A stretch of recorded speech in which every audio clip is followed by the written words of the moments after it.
I'm sure people will continue to load in here, but we're going to get started. And remember to mute your mic when you're not talking, please, to cut out the background noise, but turn it on when you talk, and I'll be the first to forget. I'm surprised I'm not on mute now. Um, so thank you all for joining, obviously. Gonna jump in very quickly. We've got a lot to cover here, and I'll turn it over to Jeff Penfield from KRA, Izzy Smith, who's going to represent BUR today. Terry Gildia is coming in for WUNC to talk a little bit about their new show, and Emily Quirk from New Hampshire Public Radio is also going to contribute. So those are the four speakers today. And despite all the potential distractions, Paragon and Izzy feel that it's important to continue talking about these things, continue talking about strategic program development that is audience focused and efficient. So today we're going to talk about advancements in local news and talk programming. Before we do, Izzy and I both realize that the stakes are getting higher every day at your radio station. We understand. And Izzy being embedded in BUR, he's living it every day, whereas I'm living it through the eyes and ears of my clients. But what we've noticed is that things are moving very fast right now for public radio, probably faster and more dramatically than they've ever moved. I've been in and around public radio since 1979, and my experience is that most of public radio isn't used to making decisions at survival-based speed. Commercial radio and other businesses have moved at survival-based speed for a long time, but this is new to many in public radio. And survival-based speed and strategic thinking makes every decision more critical because they can impact your station's future. There's less room for error and less time to do it in. So with that, I'm going to turn it over to these guys, and I'm going to set it up briefly by just saying that today we're going to focus primarily on KERA, which is launching and building a new show in Dallas, WBUR in Boston that eliminated a talk show but kept everybody and repurposed all their people and their content. Both strategies are seeking what we might call a news stream throughout the day, a constant flow of news that's less interrupted by programs. And we should also recognize that the competitive differences for BUR and KERA influence their different strategies. One last reminder, use your chat if you want. I'll be the chat, uh, whatever you call it, Concierge. concierge. I was trying to think of the word moderator, but concierge is much more French. So anyway, use Fancy. chat, and I'll tee up some questions. But for right now, I'm going to throw it over to Jeff Penfield. Oh, timeout. Jeff is getting married on Saturday. Yeah. Can you believe he's doing this webinar? What is this? 2 days before his wedding. So Literally like the last thing I'm doing, and then I have like one more email to send, and I'm out the door basically. So, but you originally were going to do it after, and I'm like, I'm going to be tired. I'm not going to be even thinking about this at that point. So, thank you so much, Mike, for giving me the opportunity to talk a little bit about some of the stuff we've been building here at KERE News. We did announce that it is publicly known that we are making a local show. We actually announced it because we have a shiny new building we're doing. Um, so kind of to bring you back to the beginning, really one of the things that KERE News hasn't had, at least in a while, is a locally focused show. We do have Think, but that has been nationally distributed for quite a while now. And so one of the things that we wanted to start building was a look into doing a local show. So really the build started out very similar to probably what a lot of other local shows do. You listen to other stations, you see what they're doing, you seek advice, but there were definitely some things that we knew we wanted this local show to be from the start. And number one is it's news forward. So start with the news of the day, start with what's happening in North Texas, And really, one of the really big important parts of that is really making sure it's integrated with how the newsroom operates. So, make sure we're starting with the news of the day, making the reporters kind of where things start. So as we built the show, there's been already some work being done to make sure that we're saying, okay, this is how reporters are going to be involved. They're going to be ready to do live two ways. We're going to look at every day, what are the stories that are affecting North Texas, and be able to have people on hand, on call to bring in and do the work, because we are very fortunate that we do have a good sized newsroom. We have a lot of folks that cover a lot of area here because we are in North Texas, because it's Dallas, Fort Worth, Collin, Denton, and we have a lot of partnerships that we have across our region as well. So it's very news forward. Start with the news of the day and really make sure it's integrated with the newsroom. But for me, and I think in the purposes of this discussion, in terms of building a local news hour-long program in the modern world, for me, it has to live outside of the hour. It can't just be the hour. So this kind of dovetails into the way I've been programming KERE News since I got the job. Is really making sure that there's a common thread throughout the day. Because obviously we have a lot of different shows that we're going to have on. We start with Morning Edition, News Hour, all of these different programs. News Hour goes into Texas Standard, which is a statewide program, Here and Now. But what's going to be that common thread throughout? So we worked a lot on hosting, a lot on our sound, imaging spots, things like that. And so as we've built this local show, it's been a question of, okay, we have this thing that's going to exist in this hour. How can we make sure that's almost like a spark? To me, it feels like a spark. It's sparking throughout the rest of the day. We create this content. We tell people these stories. We have these discussions, these conversations. It can't just live there. How are we going to make sure we have it throughout the day? So really making sure as we start talking about the content we create, how can we repackage it later on, whether it be for all things considered. I've even wanted to say, hey, let's find opportunities to do it in the middle of the day. Take a spot in Here and Now. Take a spot in some of the other programs we have. So that's really a big part of it for me as well, has been, let's really make sure that it's going to be there throughout the day. So it almost is, it's going to live there.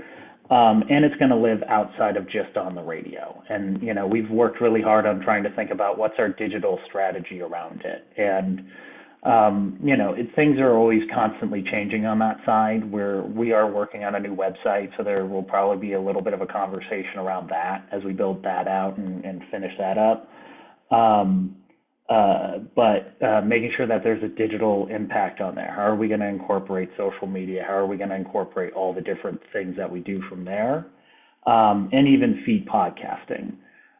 Because one of the things that the show will do is it starts with the news of the day, but we're still going to make sure that there's those other conversations we want to have about North Texas, those things that aren't covered elsewhere.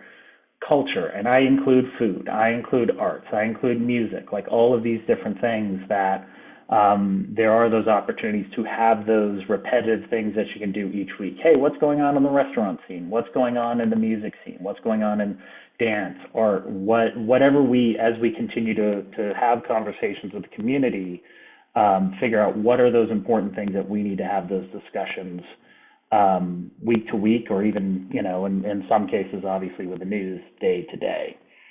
And speaking of the community, it's one of the things that we've really worked on, and that I know especially Nico, our CEO, has been very keen on, is, how are we going to talk with our community partners on this? How are we going to talk about the leaders across Dallas, Fort Worth, Denton, Collin County? I mean, it's a big, big region. How are people's voices going to be on the air? And I think that goes into something that we're still working on. We don't have the answer yet, and this is like your engagement strategy. How are you going to make sure that when you do something on the air, you're able to have that community voice come back? Looking into all the different types of options, and that's gone from what can you do on the air, what can you do in events, what can we do with digital content, social media. So, but really, that's going to be part of the build, is making sure that it represents the North Texas community. Um, and having a lot of different touch points with that as well. I think it, whether it be a possibly, market study is something I've brought up, talking with community leaders, all those ways that you can really make sure you're establishing what's important for the audience that you're trying to reach.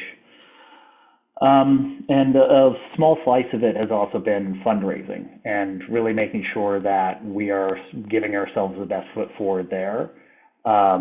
So right now, like I said, we're building a big shiny new building, and it's part of a capital campaign. So that's how we're starting some seed money with that. Did you have a question, Mike, real quick? Yes. Someone has asked if or how the current climate has impacted your plan and your timeline.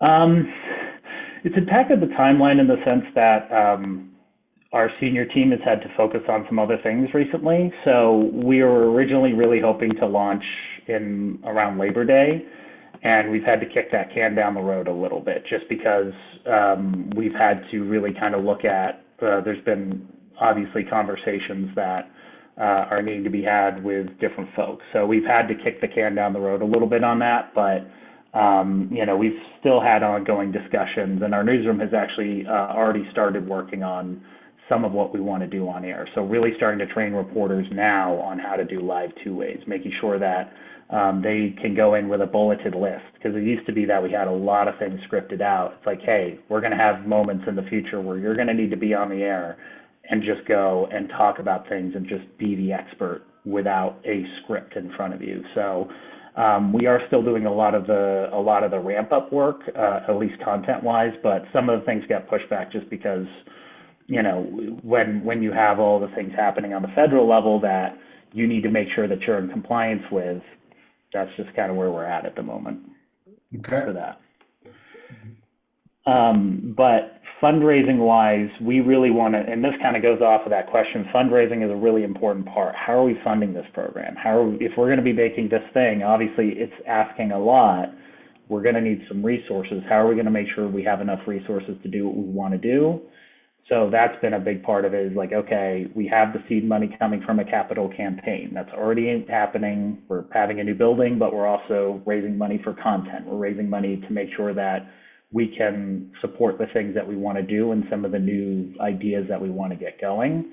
But really trying to make sure we're working with our corporate sponsorship team to say, hey, these are going to be your sales opportunities. What's the ways that you can make sure that this show has ways to fund itself very, very early on.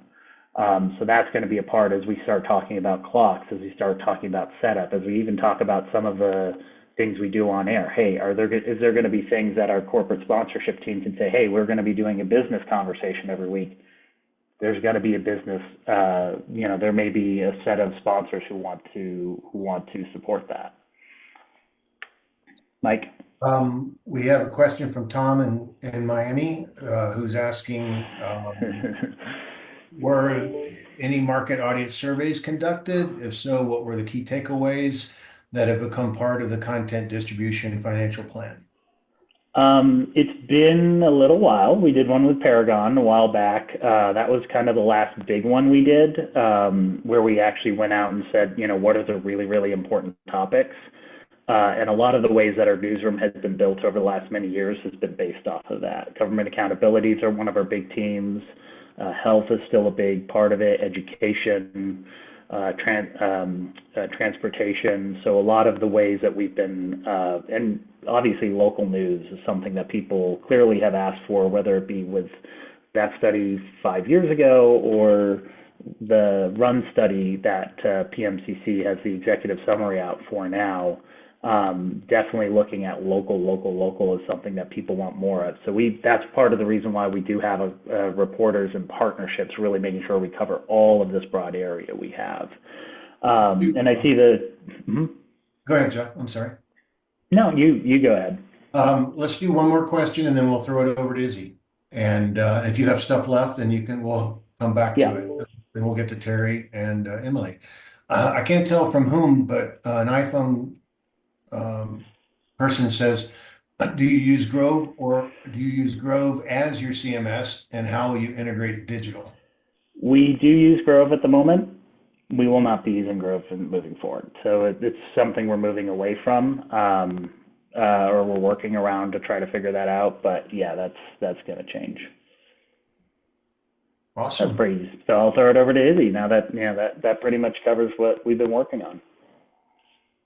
Thanks, Jeff. It's great to see everybody here. A little bit of background on what's happened at BUR. Changes were made at the start of the year. For about 15 years, BUR had a local magazine program called Radio Boston. We were in a very challenging competitive situation with our friends over at GBH Radio. They have a very powerful show on in the midday called Boston Public Radio, hosted by a long-running talk show team in Boston, Jim and Marjorie. And quite simply, BUR was losing audience to GBH at 11 o'clock. The Radio Boston program was not effectively competing with Jim and Marjorie. And we sat down and we tried to answer a couple of key questions, all centered around the human and financial resources that were being invested into Radio Boston. How can we make better journalism and be more news agile through the day to answer the question for the audience, what's going on and what does it mean for them? How can we increase our public service and more effectively compete against GBH and other stations in the midday? How can we make life better for the staff and the people who make the radio? You all know if you've got a local program of any sort, it's a beast to feed every single day. And the team was really working at full capacity, and they were tired. So could we make their life better? And then finally, and probably most important for the moment we're in, how do we make sure what we're doing is sustainable? So after a lot of thinking, the decision was made to end the local program and extend Morning Edition by an hour. So run Morning Edition until 10 in the morning, move BBC NewsHour from 9 to 10. BBC had been a part of the BUR schedule at 9, I think since the start of Gulf War I, so a really long time. And then move on point to 11 o'clock and make that the direct competitor to Jim and Marjorie on GBH. And as Mike alluded to, we took the team that was making Radio Boston and reassigned them to making content for use across the day in all day parts and across all platforms, including digital. So in this change, nobody lost their jobs. Public service so far, after 2 whole months of data, seems to be heading in the right direction. We are much more effectively competing against Jim and Marjorie on GBH. Both Morning Edition and All Things Considered on BUR, as a result of this new staffing capacity, have significantly more local content, two-ways, and features than they did in 2024. And the staff seems at least incrementally less tired. So far, we've checked all the boxes, but all of this is part of what Jeff spoke to, and what I think many of us are thinking about is how can we pivot from thinking about making programs to making programming across the day and showing up for our audience in a more consistent and reliable way whenever they choose to tune in our stations, and do it in a way that's sustainable. To crib a line from former NPR president Gary Nell, local programming on WBUR didn't go anywhere, it went everywhere. And so far, again, the early responses have been good. And that's the story in Boston. And it's exciting to see that in this environment where, like Jeff, what you said, what the senior management had to deal with other things, A little as bit, a little yeah, bit. as we all think about other things, how do we as content managers and content leaders continue to find new ways and more efficient ways and more agile and responsive ways to serve our audiences through the day? What's the early feedback? Early feedback has been good. I'll be super honest. We were expecting to kind of get pummeled from BBC listeners. NewsHour had been on BUREN for almost, give or take, 30 years at 9 o'clock. I think we heard from fewer than 10 people. We didn't drop it, we moved it by an hour, but still, that's a pretty big piece of cheese in someone's day-to-day routine, and we moved it. But the audience has held or grown in that hour. The audience has definitely grown at 11. On Point has been a very powerful solve for keeping people listening to BUR at 11 against the competition on GBH. Qualitatively, honestly, we haven't membership and others, we haven't heard from many folks. So really at this point, all we have to go on is the early data. And again, importantly, the feedback from the staff that their lives feel more manageable working this way. Um, I'm going to kind of try to connect what KRA has done prior to this with what BUR is doing now.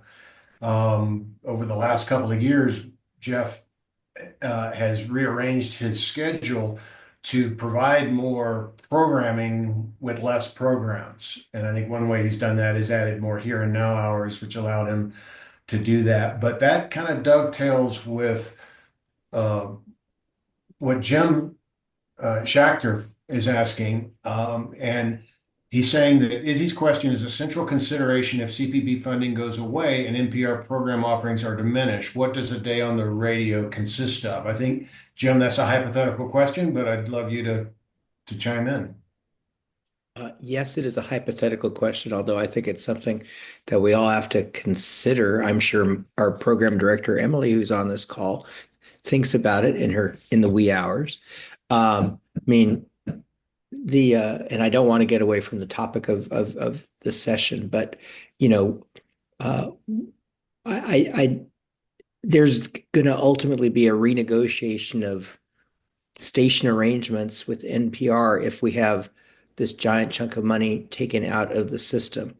Are we going to find inexpensive ways of becoming, you know, more like community radio stations with lots of lightly produced local programming? Are we going to find a way to divvy up the day and build on the things that WBUR and other stations do to have strong station programming that other stations can carry? I'm posing not so much a hypothetical question, but trying to understand how others are thinking about where we may be 6 months or a year from now. The question of using what I hear in what you shared, Jim, is how do you take fullest advantage of the frame that's offered by a couple of key programs? Pick your metaphor, frame, scaffolding, whatever, and make yourself as local as possible within that frame. I was talking to someone in development just the other day who said something which really has stayed with me. And I'm going to just paraphrase. Her notion was for the first 40 years of public media or public radio, NPR and NPR programming really defined what a local station sounds like. And she believes that the next 40 years is going to be local stations defining what NPR sounds like. And I tend to think that's right. The question And is how to do that and make it sustainable. and for me, I mean, this could be something where, start looking at what some of the music stations are doing. They've been doing locally sourced content for their entire for the most part, mute AAA music stations do all their own content. Yeah, it's putting songs in a rotation and having hosts, but their focus, that may have some operational things that you can kind of say, okay, these are kind of the things I can do is, where can I pull content in and be able to do things on the ground, and in some cases, without a whole lot of staff from time to time. And so there may be some lessons there on like how are you going to build a full day of programming, and I think it's okay. Like one of the reasons why I built out the programming to be more adding on hours of here and now and having more kind of consistent programs throughout the day where it's like it's not Hey, changing here, there, and everywhere. Um, I'm Part of the fine. reason I'm doing that is because people are listening 15 minutes at a time. They're not able to spend a whole hour with a show, and that's just based on listener data that we get that shows how they're using it. So there may be some lessons there to take going down the road.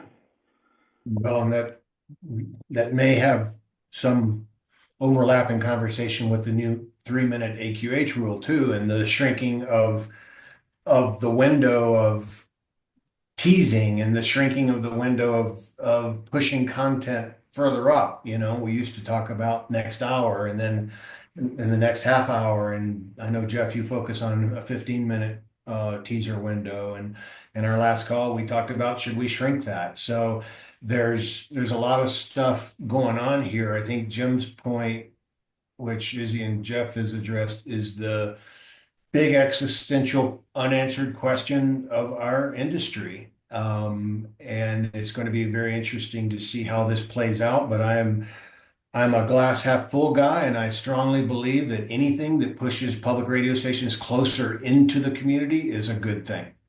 And it may not be the way we want things to happen, but the relationship, I think, between the stations and the community is the most important relationship to stay focused on through all this.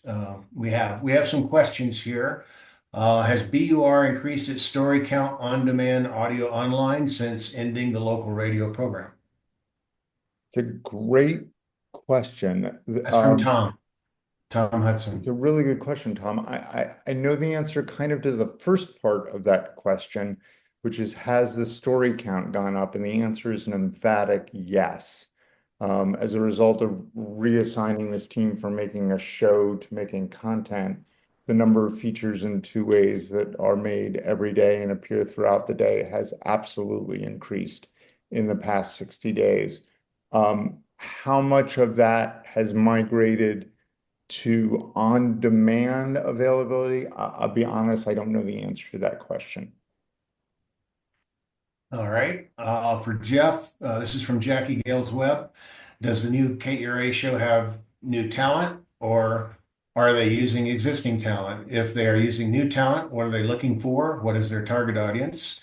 Number two, in her two-part question, I need to scroll back up, has the reassignment of WBUR's, this I guess is for Izzy, has the reassignment of WBUR's Radio Boston staff increased BUR's digital output? Yeah, and I think Izzy just answered that question. I think Yeah, I don't that one we know. just got. Yeah. Okay, Jeff, new talent or existing, and what are you looking for, and what's your target audience? Um, so it'll probably be talent. I'm going to put it this way, just because we're going to do a job search just like any other station. It's going to be talent focused on this show, and there's a couple of reasons why I put it that way. Because number one, I want someone who's going to be personable. I want someone who's going to be able to talk to people like people and going to make it a conversation, not a I'm here reporting the news. So that's really, really important to me. That's something I've worked actually with Izzy, because he's consulted us, and we worked very hard to kind of get a really good feel for who we are with our hosting. But also having someone so they can focus on digital content outside of what's going on the radio. They can go to events and hold events and community conversations and do a lot of the other, really be to a degree, kind of a star of the station, kind of like what Chris Boyd is now for Think. So we will have a host and talent focused on just this show. Okay. I'm going to do a couple more questions, and we're going to throw it to Terry Gildia. Terry, you're there? Okay. Jeff, I'll hit you one at a time. Any dedicated marketing for the new program? Question mark. We've talked about it, but that's a little further down the road. Have But you I decided think there will be some. Yeah, have you decided on show staffing and structure yet? Yeah, we've been working on that too. I think that's kind of why I wanted to talk about kind of how it's integrated with the newsroom. That's a really essential part. We will be hiring, EPs, some producers. We've even talked about how many hosts, which Terry's going to be a great example because I know he has two hosts, and we've talked about if we want to do one. But yeah, we've talked some about structure. There will be some producers and an EP. It might be leaner than you would think, just dedicated to the show, but I think that's why having the newsroom integration is so important for a show that we do want to make sure is pretty important to what we're doing. What's the airtime? TBD. It'll probably be the morning so that it can go out throughout the day. We've got a couple of slots we're considering, but we're going to drill down on that as we continue to do it. The one, like for example, we right now the big thing is that 10 o'clock is not going to be it because that's Texas Standard statewide. But whether it's going into Texas Standard or coming out, it'll have that connection to statewide content, which will be nice. Who, how, and who handles social media production for Jeff? We've talked a little bit about it will be a producer. I think the bigger question is that something that we can have a producer that does it for both of our shows that can do Think and this, but that's again still kind of early in the conversation right now. Mike, I Okay. think it's worth amplifying how all of these answers that Jeff is giving to these good questions about staffing and modeling seem to have a common thread of making sure the new show is part of the station rather than a thing off on an island, which I know so many places struggle with. I've struggled with it at previous stations that you've got your hour-long thing and it's its own thing, and integration with the newsroom and coordination with the newsroom can sometimes be a challenge. So hearing Jeff talk about how there's from jump an incredibly tight connection is really inspiring. One last question, and I'm going to tee up Terry. And then we have other questions in queue we'll come back to. But one last one, any video, Jeff, in the plans? Oh, you should have seen how excited I was when I found out. This is something I've been pushing, is saying let's not forget about video.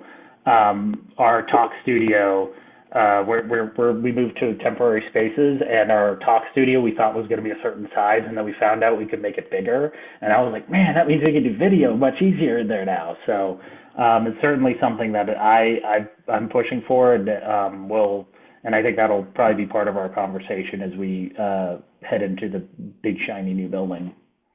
Okay. All right. A lot of great questions in chat. Feel free to communicate there directly, but let's pay attention to Terry in Raleigh. Hopefully the fires aren't too near you guys there in in the triangle.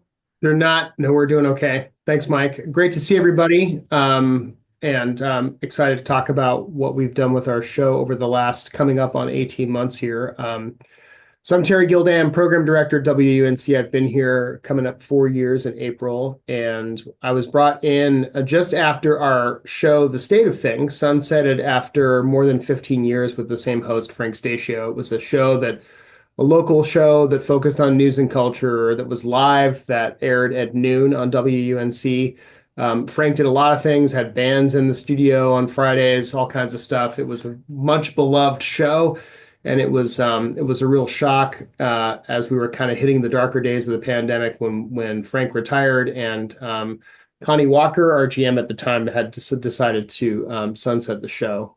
Fast forward a year, I came in as the new PD, and one of the things that I was charged with was we want to get a new daily show back on the air. So, Jeff, I faced all of the questions that you just faced with this crowd, so I'll kind of tick through some things and talk about kind of an honest accounting of what I think, what decisions I made that are working well, and ones we've had to pivot on a little bit, and we have, and that's part of the learning process and part of understanding how you're engaging with your audience.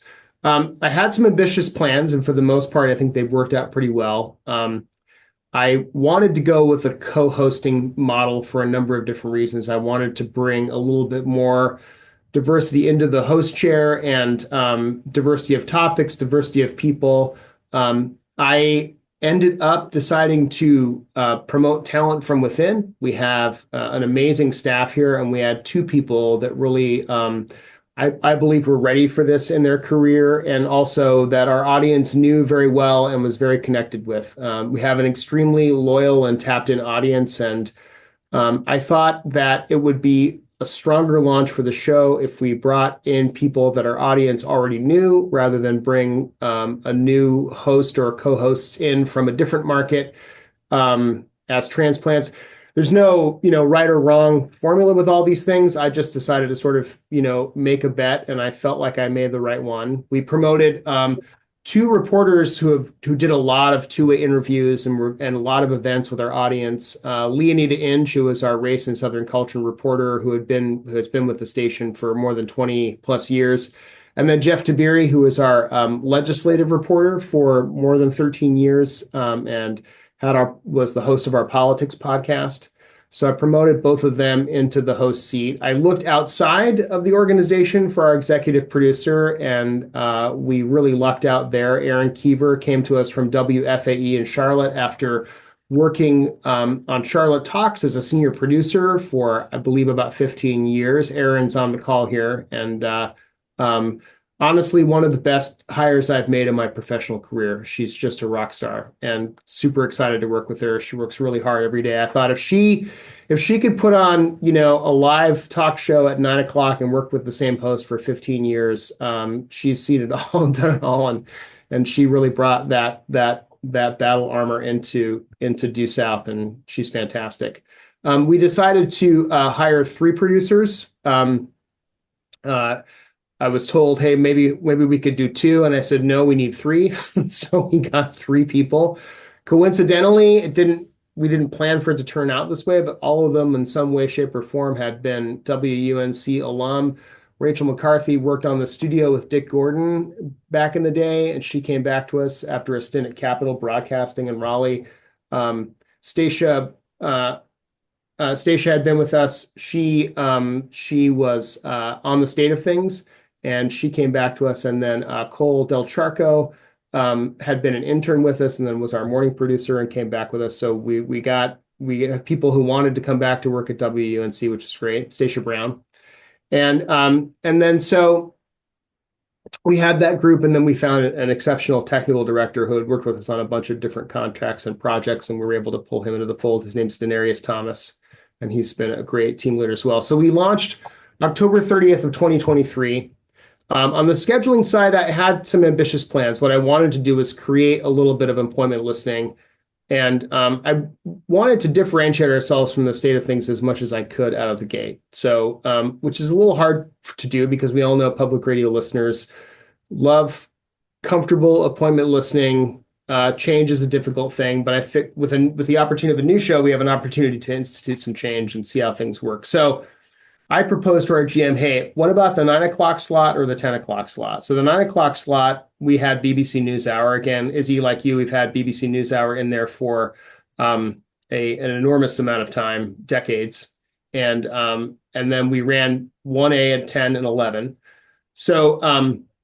So we launched October 30th, and we all know what happened October 7th of 2023. And so I knew that the 9 o'clock slot was not going to be an option, that we couldn't move BBC NewsHour when we were having a major international news event that was going to be unpacked over months and years. So I decided to pop Due South in at 10 o'clock, and I moved 1A to 10 and 11. So of course we're on the East Coast and we take the feed. So we kind of moved those up. So we weren't, we all know that 1A sometimes, it sounds like it's an audience live show. We know that that's not always the case, but the audience doesn't know that. And so that was something that we had to provide. We had to kind of, get feedback on and kind of engage with.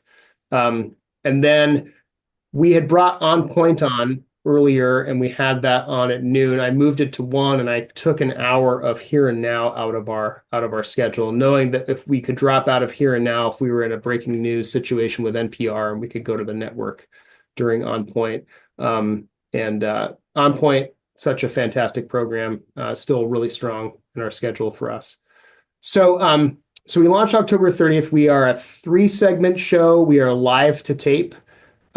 But we started a feature right away that we wanted to meld with the Friday news roundups on 1A. So we did a North Carolina news roundup, which um, we started off pre-taping it as close to the hour as we could while we were getting our sea legs. And about 3 or 4 months in, we started doing it live consistently. We do it live now every Friday. Jeff Tiberi is predominantly the host of that hour. He brings on journalists from inside WUNC and others from the News and Observer, from other outlets that are covering the legislature. And it really is consistently one of our strongest hours of the week, and our audience really engages with it and loves it. And so it's been really strong. So the 10 o'clock hour, again, I got a lot of feedback right out of the bat about missing 1A at 10. So we had a drop in audience there. We would be spiking at BBC. We'd go down at 10 for Due South, and then the audience was returning for 11 and noon at 1A. And so I thought, let's bear this out over 3 to 6 months. Let's see how things do. We'll promote. We had some live events. We did a lot of engagement with the audience. And while the 10 o'clock hour was growing, the gap wasn't decreasing at all. We weren't overcoming that dip.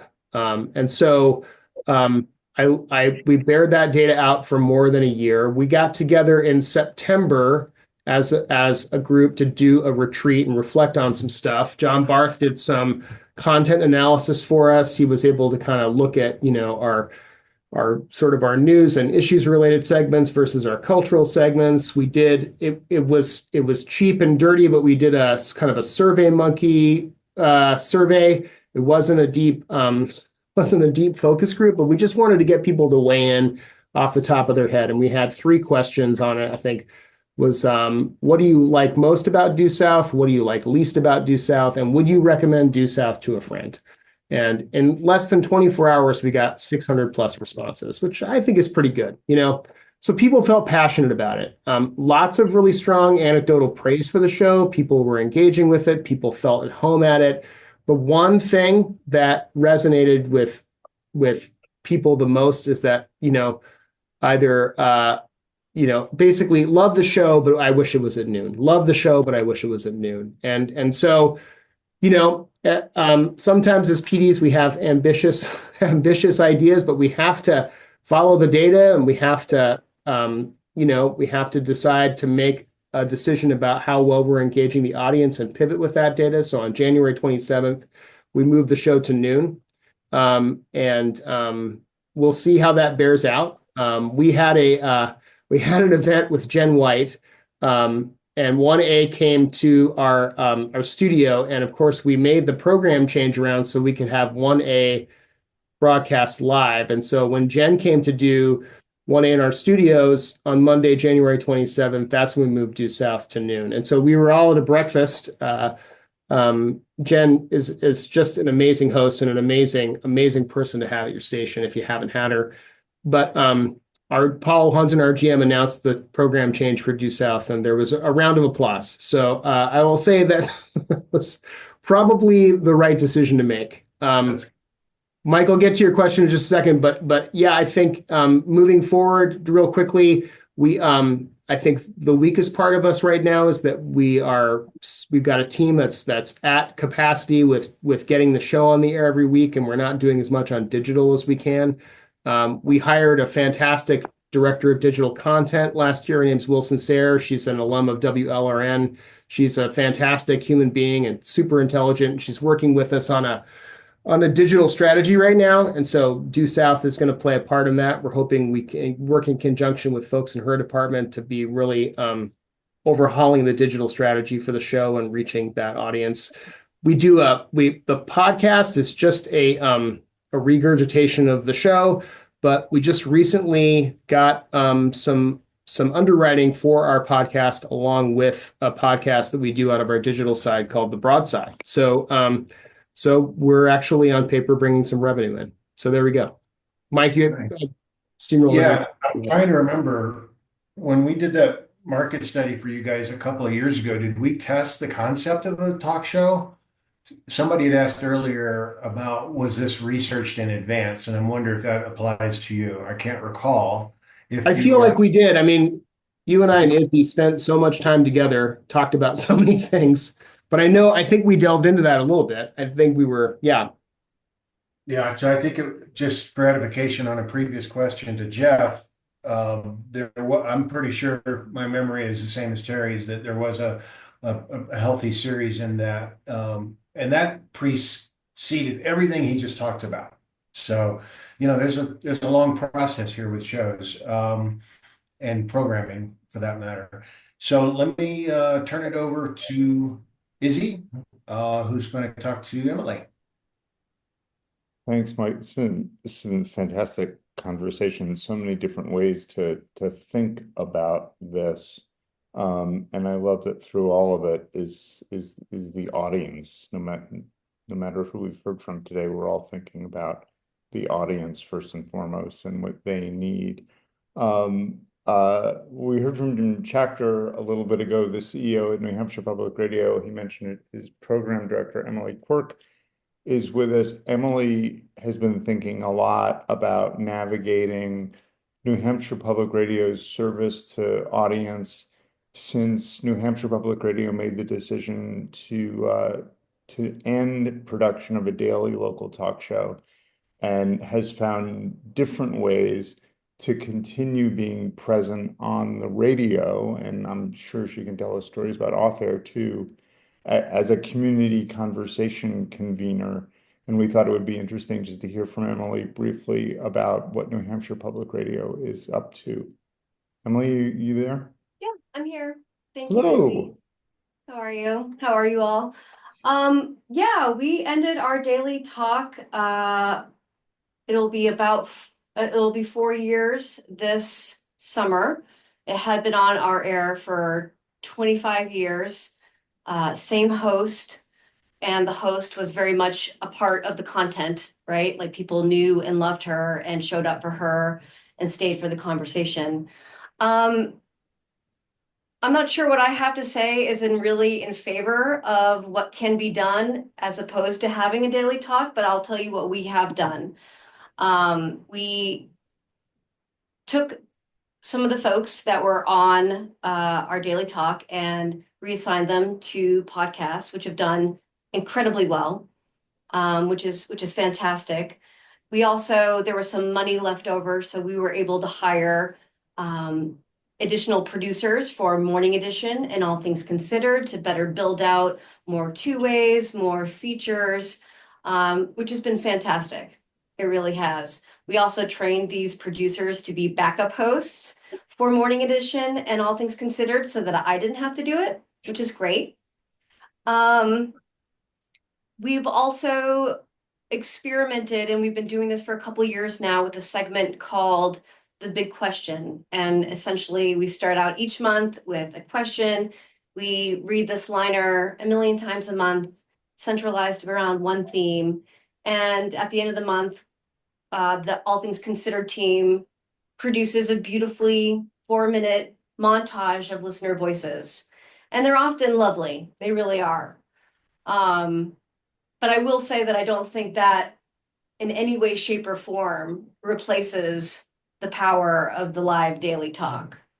And while I realize that, as you said, Izzy, it is a beast to feed, it can also be seen as the source that feeds the larger beast of the station, right? You have these conversations every single morning, and you can get sound bites that can go into newscasts throughout the day that can be repurposed on Instagram. They can be used to beef up your YouTube if you invest in some video technology, right? One of our major audience strategies at NHPR, living in a very purple state, is to broaden our audience by way of finding more of those moderate listeners and even conservative listeners, and bringing them into the fold, especially in light of what happened last spring with Uri. And I think having that daily talk is an incredible opportunity to bring a diversity of voices from all walks of life. into the program every single day. And Emily? yeah, go ahead. Sorry. No, no, no, all good. A question. Sure. The montage that you're describing, does that run at a fixed point in the schedule and It, or do you use it to be news responsive when something's going on in the community? Great question. Sometimes it's very connected to the news, but sometimes it's, who was a person that inspired you? You know, it's, like a little bit of Rachel Martin sometimes, and sometimes it's what are your reactions to X, Y, and Z that's happening in the news? And it really just ends on whatever the last day of you know, the month is, and it airs, it covers a DSEG, it's about 4 minutes. And it always airs in All Things Considered. So I would say that, for the hemming and hawing over the course of a month, it ends up as a 4 minute piece at the end of the month in a DSEG and ATC.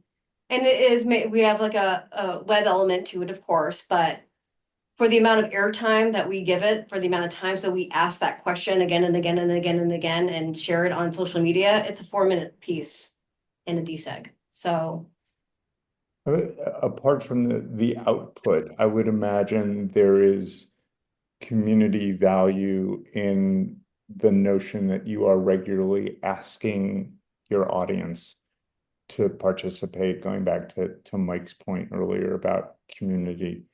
You're not just always in the position of talking, you're asking and listening. absolutely. And we do that in our, in our reporting, as part of our tags. If you have, something to add, you can reach out to us at voices@nhpr.org. And depending on the topic, it can do really, really well, or we can hear crickets. It really just depends. Back to you, Mike. Awesome. Thank you. Jackie's asking Terry, Terry, you still here? How is the Due South rerun doing at 8? And is it a good lead into the middle?